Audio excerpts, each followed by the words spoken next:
What a great honor it is to have the ranking member on the Judiciary Committee, Congressman Doug Collins, here.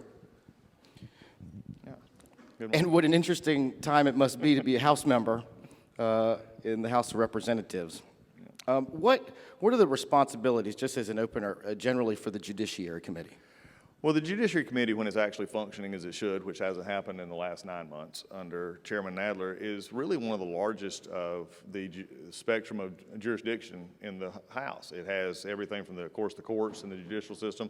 It's where our constitutional rights are housed. This is where your Second Amendment, your pro-life, all of that is immigration. Everything is centered there. Of course, we also have the Department of Justice. We have direct oversight over the Department of Justice.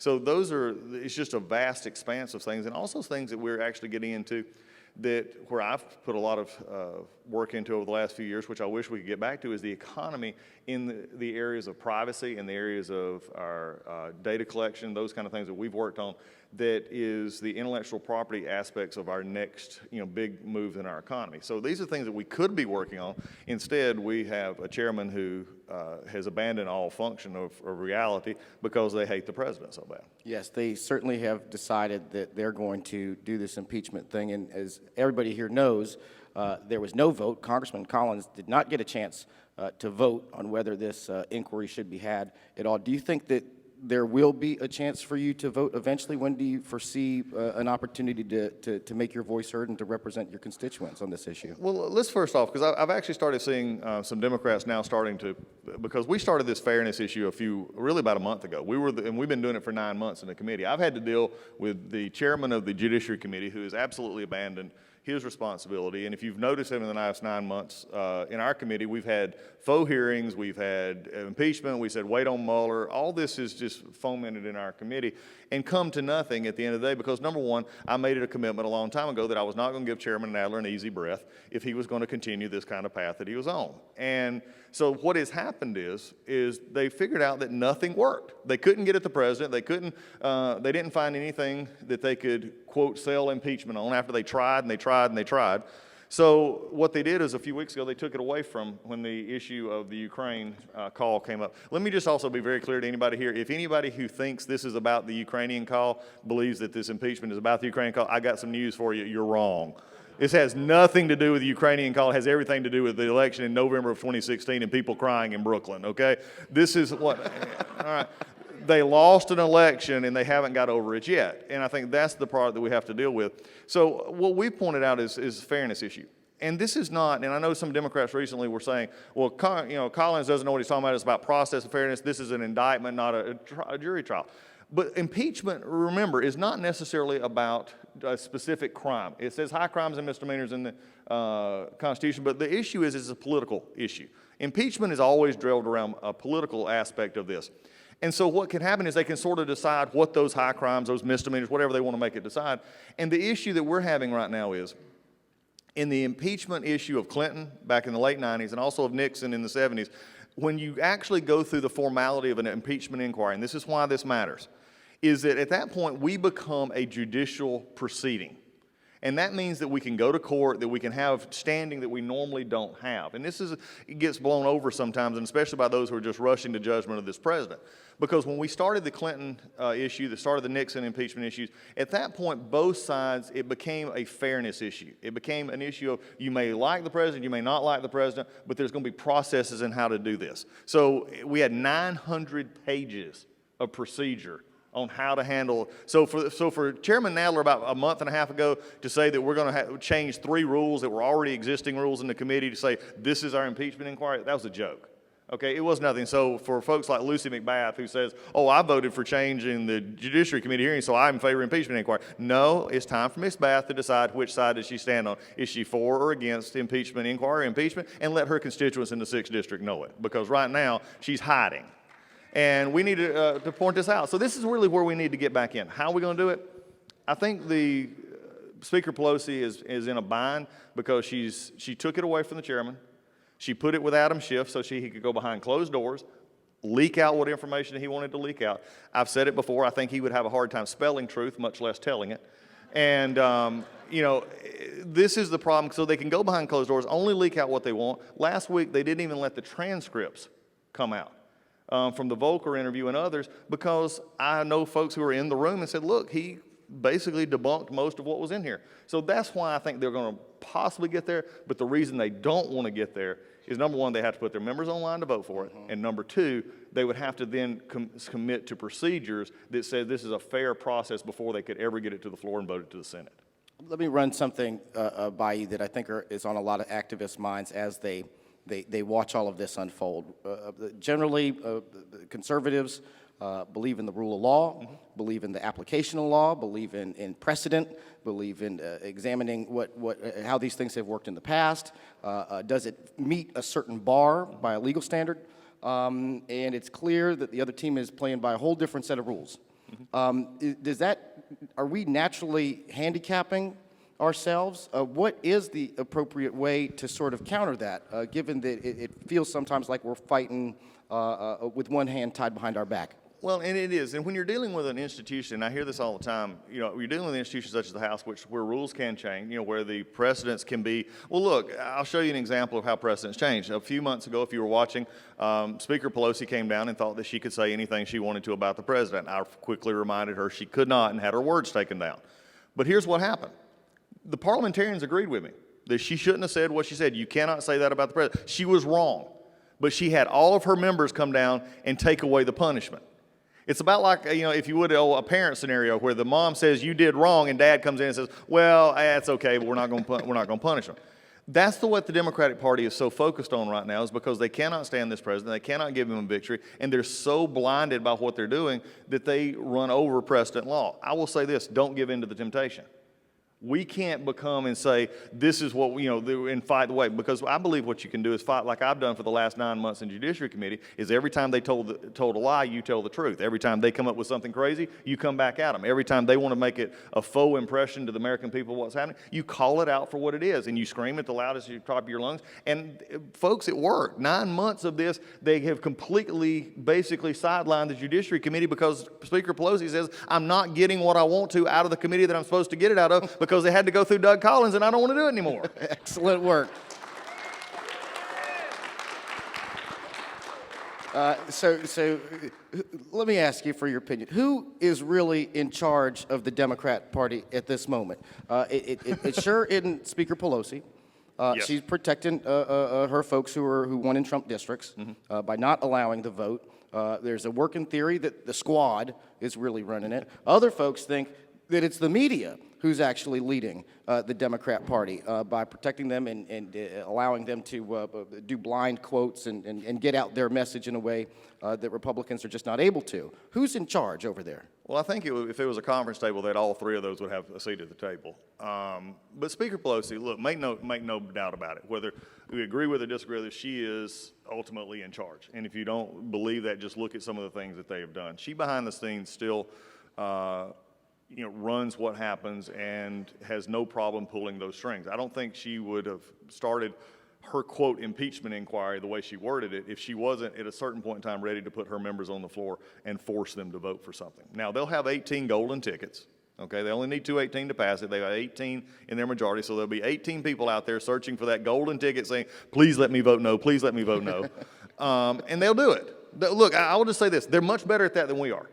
Okay, there's this issue that you have to match the districts that you're in. And look, I'll say this. I would rather have somebody in our time as we go along having the ability to work on our side and have a majority that we can work with and pass the legislation that President Trump and us did in the last 2 years than have somebody who votes with me 0% of the time. Last night I was in Pennsylvania and in Susan Wild's district. Susan Wild ran as a moderate. She's proclaimed herself as much more progressive. She's in favor of impeachment, these kind of things going on. And when you look at what happened up there, you have to understand that Speaker Pelosi does understand these districts, and she'll do what she can to protect them. But at a certain point in time, she has also been pushed by AOC and some of the new members that she got in, who have a much better social following, much better grassroots following. I mean, because they can tweet out or do whatever they want to do and get a lot of pressure on those members. And they've gone after each other, which is really interesting. Mm-hmm. You haven't seen that before. And they've been aided by the press. In the sense, and now look, I'm not one that is, I believe that the press exists for all and that we've got it, sometimes we don't do a good job sharing our message. I think, frankly, one of the messages I shared last night is we can be rather boring and we got to quit being boring. You know, this is something that we look at. So the press is there to make sure that, you know, we get our message out, but we've also got to be willing to engage them as well. There is let's say articles of impeachment are drawn up. Go to the Senate, trial is had, and it doesn't go through. We still have President Trump. He has survived. What does that do to the way that business will be done? You alluded at the beginning of the talk of all of the things that you guys are not able to address and not able to get done, and as far as actually passing legislation and helping and improving people's lives. What happens post-impeachment to the ability to find common ground and get things passed in the House, do you think? The concern about this has always been, from my perspective, is impeachment is not something that should be tossed around lightly and should not be used as a political weapon in an election. Okay, we've already come to that point where I believe they're at the point many of the Democrats just want to have the title impeached beside President Trump, so going into the next year's election, they can go to independents and moderates and folks who don't pay attention to the political process, and they say, are you really going to try and reelect a president who we impeached? Mm-hmm. Now, it's irrelevant what the Senate, which the Senate will come nowhere close to 67. They will not remove him from office. That's not going to happen. That's a pipe dream, and it's just not going to happen barring what, you know, we have had before us so far. But they want that tarnish because they think about this, and the president's alluded to this before. What are you going to impeach him for, a great economy? I mean, what are you going to impeach him for, having trade deals with China actually working today? Or are we going to impeach him for doing things, you know, like the First Step Act, criminal justice reform, actually taking in, going into minority communities and working with folks to actually make their lives better, having an unemployment rate lowest in 50 years? If I was one of them wanting to run against that, and my agenda was more of a collectivist socialist agenda, and I was going to run against that, I would want to figure out a way to handicap this president going forward. And that's what this impeachment is about at this point. Because if you notice, it's not been one thing. It's always been, well, what's the next thing? What's the next thing?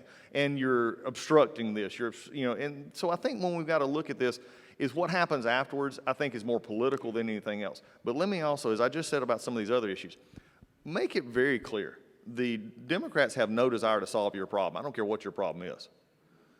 If you're, one of the things you hear talked about my colleagues on the Democrat side is they want to solve immigration. No, they don't. Mm-hmm. They want it as an issue. They want it as political policy, and I can tell you exactly how. One, I live it every day in my committee, and a few months ago I just had it all I could take. We have hearing after hearing in which all we do is yell at the administration witnesses and tell them how bad they are, but yet never have a markup on a bill, whether it's a good bill or a bad bill, to move it forward to solve it. That tells me you don't care about the issue, you care about the TV, you care about the drama, you care about making the president look bad, and you don't want anything else to do with it. And the sad part about it is we had a bill on the floor. If you ever want to know how this actually worked, we had a bill that came through our committee. It was put out on DACA, the Dreamer kids. They politicized the bill. There was no way that they could actually say how many it was going to let in, how many, and there's many folks that, like myself, who believe that needs to be solved. There's a way that we can solve it, secure our border, do the things we need to do, and solve the issue. It needs to come off. Instead of bringing a bill to the floor that actually people could vote for, they took this bill, put it to the floor, ramrodded it through on just Democratic votes, a couple of Republicans. And at the same time, the Majority Leader, Hoyer, came down to the floor. And he made this, I was down there managing the bill, and Hoyer came to the floor and he said, I'll tell you why the Republicans don't want to solve this issue. They don't want to help us on immigration. Last year there was a bill that was one signature away from being voted on a discharge petition, and Speaker Ryan and the rest of them wouldn't let it come to the floor. Well, I have just a little bit of that in me, and I stood up after he got out, and I said, well, I'm so glad the Majority Leader came down here. Because it just shows to all of you in the gallery and all of you watching on TV that they have no desire to solve this problem that they're swearing to you that they want to solve. Because if they'd have wanted to, they would have brought that bill, which had bipartisan support, would have brought it to the floor, it would have passed with bipartisan support, the President would have endorsed it, the Senate would have endorsed it, and it would be law of the land right now. But instead, they're just telling you a story. So this is the problem I'm having in Washington right now, is with a party that wants simply issues and not solutions. And that showed it right there in an issue that affects people. And then the last one, the United States-Mexico-Canada trade agreement. The president said, the most amazing thing I think to most people from the press or the Democrats is you have a president who actually said, I'm going to do this, and he does it. I spent the first 8 months of his presidency having reporters come up to me and say, do you believe he did that? I said, he could run on it. That's what he said he was going to do. And so they were having trouble, figuring this out.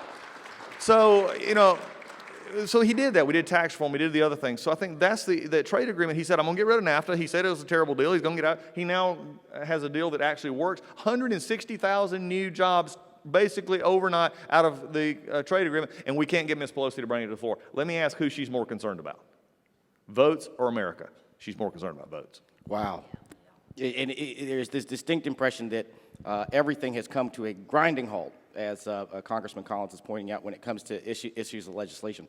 If we weren't in impeachment, you mentioned USMCA, you mentioned First Step Act, which actually passed, you mentioned the tax reforms. What other things could be getting done?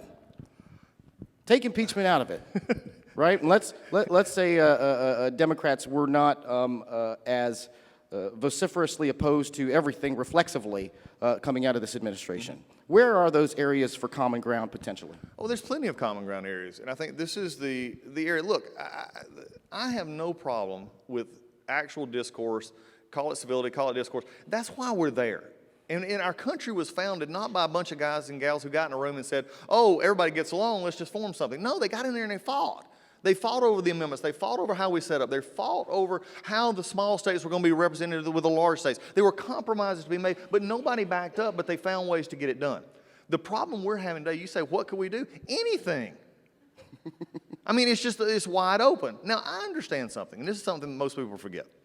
The Democratic majority has only had the majority for about before this last 9 months, 4 years out of the last 24. Now, think about that one for a second. 4 years in the majority. That's right. Out of 24 years, roughly. And remember the disaster of those 4 years. We had Obamacare, we had the CFPB, we had all the stuff that we're still trying to dig out from. But that was their 4 years.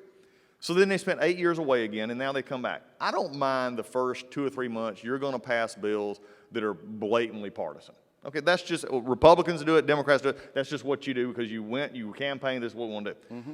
But after you got through with that, then you, at the end of the day, these same Democrats, the freshmen who came in and others, are now going to have to go to the voters in less than a year and explain what did you actually do. That would be a funny reading. The Democratic colleagues have went to, right after the Mueller report came out, they were upset about it, so they started having dramatic readings of the Mueller report. Even in the committee, I called them out for it several times. Remember when they asked Mueller to actually read the report and he said no? The only part I agreed with him on most things was, no, I'm not reading that. Eric Swalwell, future president, couldn't do it. But what happened was they wanted it just to get out there. So could you imagine, go with me into the future here, a Democratic freshman or a Democratic member of Congress right now who now next August is asked to recite the accomplishments of the 116th Congress.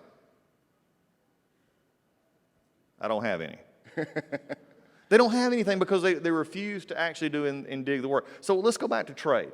Let's go back to intellectual property protection. China is stealing our intellectual property. That is stuff that we could be doing right now. We have passed bills in the past. I have on trade secrets and others that we could actually be working on to make sure that our trade secrets are protected. Those are things that's not patentable, not copyrighted. That's the secret formula of Coke. Okay, that's the trade secret. That's Mama's biscuit recipe. You know, these are the kind of things though, that cost us upwards of $50 to $60 billion a year that we're losing right now. And it's in the Constitution, too. Yeah, that's sort of where we can look at. So we look at this, and we could be working on that. We could work on immigration. I mean, this is here's what I think is so buffaloed the Democrats in the first 9 months, is they have a president who actually would work with them. Even after everything they've done, he's willing to work on transportation. He's willing to work on immigration. He's willing to work. And he's came to the table and brought ideas to the table. And every time, it's the most amazing thing. Every time he's brought an idea to the table, Chuck Schumer and Nancy Pelosi run to the door. Because they know that if he engage him, then they have to actually look like adults in the room instead of it just being the president. And so they just run. So these are the kind of things that we could be working on. I mean, we could take the tax reform bill that we did last year and make it better. We could actually work on health care. It's a disaster in Democrat districts and in Republican districts. Why aren't we working on that? Because they have no desire to work with this president because they believe any victory he gets is a strike on them. You know what bothers me about that? What's that? Is the last time Democrats and Republicans stand in that thing and we swear to uphold the oath is to the Constitution of America, not to our party. And what they're forgetting is the American people are out here. Most of them could care less what goes on in that little area inside the Beltway in Washington, D.C. They're more concerned about, can I get up in the morning and have a job? Do I have more money in my paycheck? Can I take care of my kids? Can I send them to camp? Can I take a vacation? That's where we've got to take policy and apply it to people. And when we do that, we will win. That's why I think next year you'll see a flip in the House, and let's get back to governing with 4 more years of Donald Trump. I love it.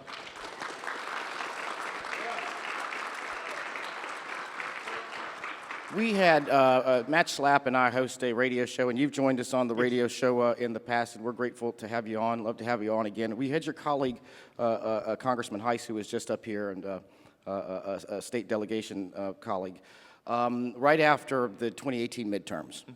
And Schlapp and I, we were sort of incredulous that that there was, in fact, this move towards socialism in the Democrat Party. And we chuckled about it. We said, boy, these knuckleheads are making life difficult for themselves. And Congressman Heiss wasn't chuckling. He's not a chuckler. And he said, you boys have to remember that there are thousands and thousands and thousands of people that put AOC and Rashida Tlaib and Ilhan Omar in office. That it was democracy in action, and we should be able to respect the will of the people, because that's what Republicans do generally. What would you say to, people, Americans who are in those districts in Brooklyn and in Minneapolis, and we all saw the footage of what was happening up there last night. They're tearing apart at the seams in Ayanna Pressley's district, who seem to think that was the right move for America to go in. What would you say to those voters who were clearly angry and frustrated, but have made, in my mind, a terrible mistake by picking people who may not represent the best of American values? What would you say to those voters? I think what we have got to do, and I'm going to turn it, I always look at it, and Jody and I have talked about this, we have a similar, faith background, we come from different, and I think one of the always is when you confront a problem, the first thing I would always say is look at ourselves first. Okay, let's look at ourselves first. What have we done from our perspective when we have an economy that is market-driven, that we have freedom of the liberties that we believe that we take are God-given, that we believe that is what made this country as great as it is and how powerful we've become. When we take those freedoms, my only question is, at what point did those of us who believe the standard bearers of those economic principles, those freedoms that we talk about, at what point did we not do a good enough job communicating it so that you're having a generation come up and believe that a collectivist economy, that something is given to you is better than actually what we had? And so my question for us is, and as we go forward, is we've got to go back to something I mentioned a few minutes ago, and it's policy and people attached. I mean, I hear this all the time, and I make this comment. I've spoke to Republican groups. I speak to groups all over the country about this, and it's this fact that we've got to quit, and you heard me say it earlier, we've got to quit being boring about what we do. We've got to actually attach, and we talk about this many times. Everybody in here is happy that we've got a tax reform package in, and we see the results in the economy. But when I hear Republicans or conservatives go out and talk about it in terms of percentages and GDP growth, that's not people. They don't get that.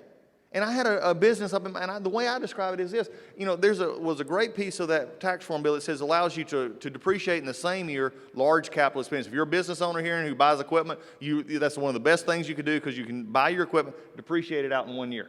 Now that sounds great when we're sitting here talking and it looks good on a rotary chart. But you know something? Nobody cares. Unless you're an accountant in the room, nobody cares.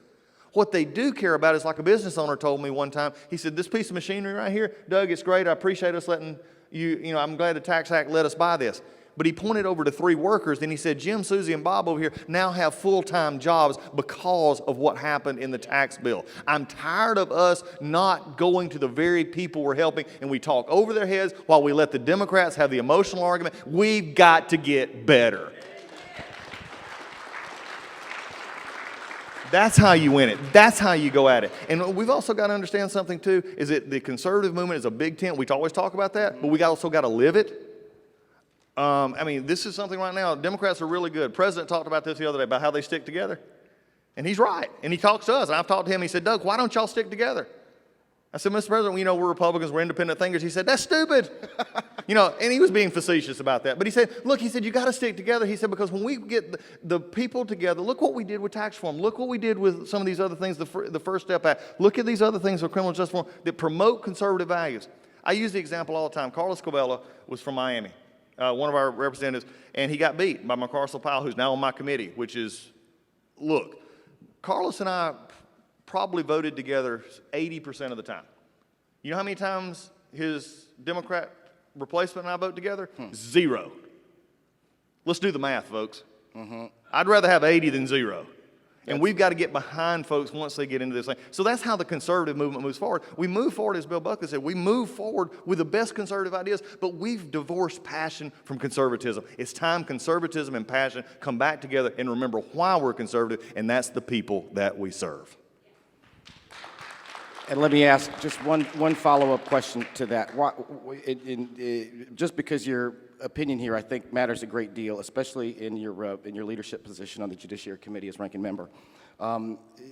Why is it that when Republicans are in the minority, oftentimes it's easier for everyone to stick together, obviously as the opposition party. But when we get the majority, oftentimes those cracks within the coalition become clear.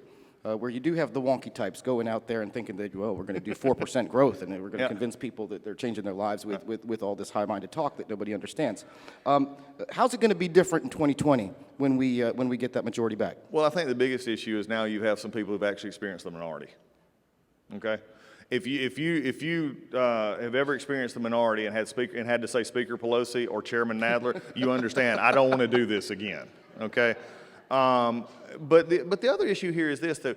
It's a symptom of the majority. The minority is always fighting to get back. The majority has to govern.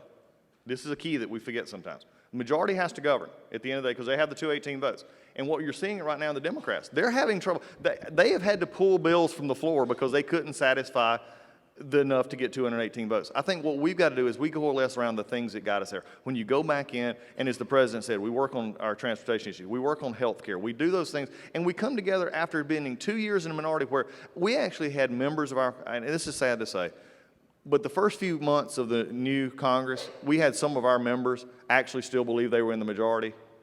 It was sad. It was precious at times, I guess, but it was sad. They came up and they said, well, we're going to pass this bill this week. No, you're not. Well, I want to go introduce this resolution and get it. No, you're not. We've got to understand the power of the majority is 218. The power of the majority is 218. You can't get 218. It's nothing but a proposal. I made this final comment. I'll end it with this.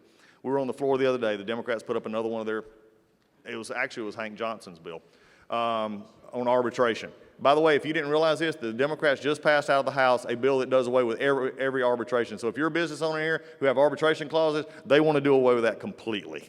You know why? Because the trial lawyers asked them to. So this is be honest about that. But they passed that off the House. It's going nowhere in the Senate. But while we were on the floor, I made a comment because this bill could have been made better because there were several areas of arbitration, sexual harassment, those kind of things, military veterans, that we could have fixed and made a good bill. And I told the chairman this. I said, if you'd have just worked with us, we could have had 375 votes. And the chairman looked at me and said, really? I said, yeah, because you're not trying. We got to the floor. I reminded the folks. I said, understand something. If you have only a bill that can pass out of the House but can't pass the Senate and can't get signed by the president, it's not a bill. It's a political statement. And we've all got to remember that. You guys feeling a little better about America's future after hearing from Doug Collins, folks? Did you find him as inspiring as I did? Please, a nice round of applause for Representative Doug Collins.